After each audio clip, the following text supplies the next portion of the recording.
ASH is always a great time, and it's really exciting to see all of the new data coming out in myeloproliferative neoplasms. Now, I want to emphasize that clinical trials take a long time to mature and to get what we call phase 3 data before approval. So, what's really exciting about this year's ASH is we have a number of new drugs in the pipeline that are at early stages of development, meaning that there's been rationale in the laboratory and from other observational studies that these drugs may be of real benefit in myeloproliferative neoplasms, but are really just starting to be investigated in humans. So there are a number of new drugs that were presented at ASH this year, most notable the drug imetelstat, which is a telomerase inhibitor, which actually has been investigated in myeloproliferative neoplasms for many years and is approved for other diseases. So there are multiple studies looking at imetelstat in patients with myelofibrosis. What is really unique about one of these studies is that an endpoint is overall survival, distinct from the usual endpoints, which are spleen and symptom burden, which are no doubt important to myelofibrosis patients, but really focusing on overall survival, I think is a really forward-thinking endpoint and is of utmost of importance to myelofibrosis patients. So really looking forward to see how that data matures over the next years, because as I mentioned, it really does take a lot of time to accrue the patients, to investigate how they're doing, in particular for an overall survival endpoint, to put the data together and to really analyze it and demonstrate efficacy. Another drug that is, advancing in clinical trials is selinexor, which has been investigated in other hematologic malignancies as well. And the selinexor, what it does is it prevents a lot of proteins, many of which are involved in cancers, including myeloproliferative neoplasm, from being exported to the nucleus. So basically traps them in the nucleus so that they can't do their bad functions. And so that makes it very attractive for lots of different cancers.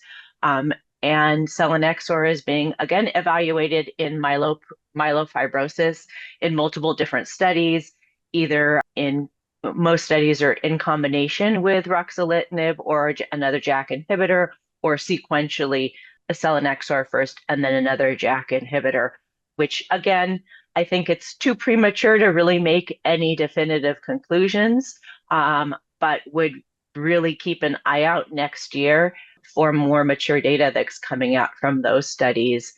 And then I know everybody is very, in particular, calreticulin mutated patients are really excited about all of the, I guess you could classify them immunotherapies, things like antibodies or CAR T cells or vaccines against calreticulin, because of the special feature of calreticulin, what your mutations make us like a new part of the protein, which the normal calreticulin doesn't have, which really makes it a prime target for immunotherapies. One drug of really great interest is the Insight compound, which is an antibody to calreticulin, which was very promising in preclinical models of MPN. Again, really exciting, but want to emphasize that it's just simply too early to make any definitive statements.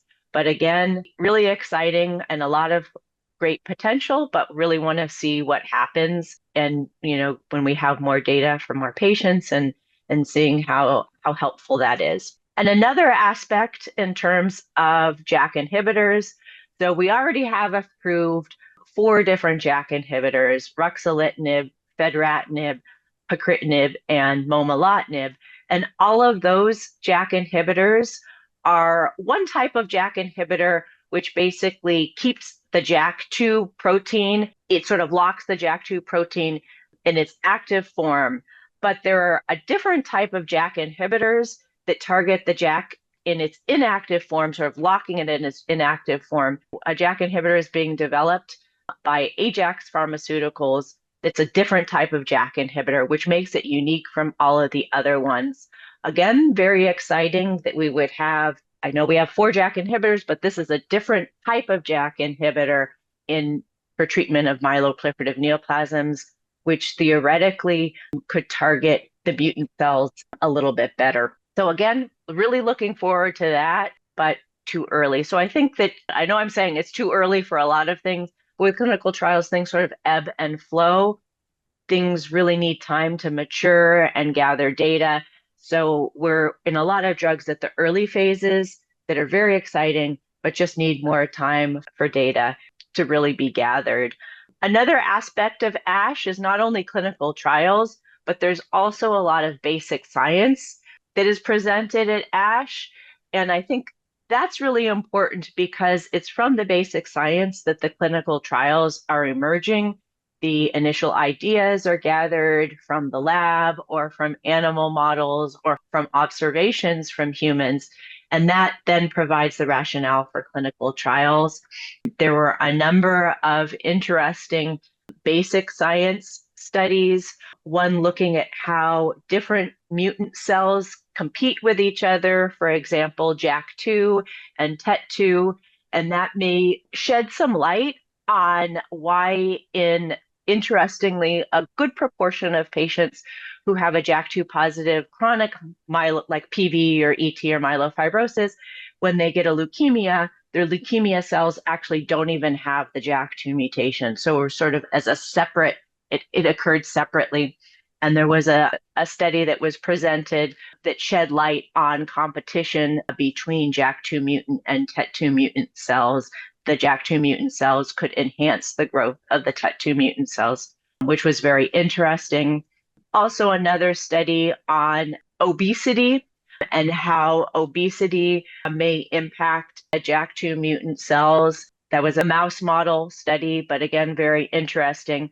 So I think that there were a lot of new things in the pipeline that is going to spur on new clinical trials. So all in all, a really exciting year, but I think there's a lot of seeds there that are going to grow and really looking forward to seeing what these seeds grow into in the coming years.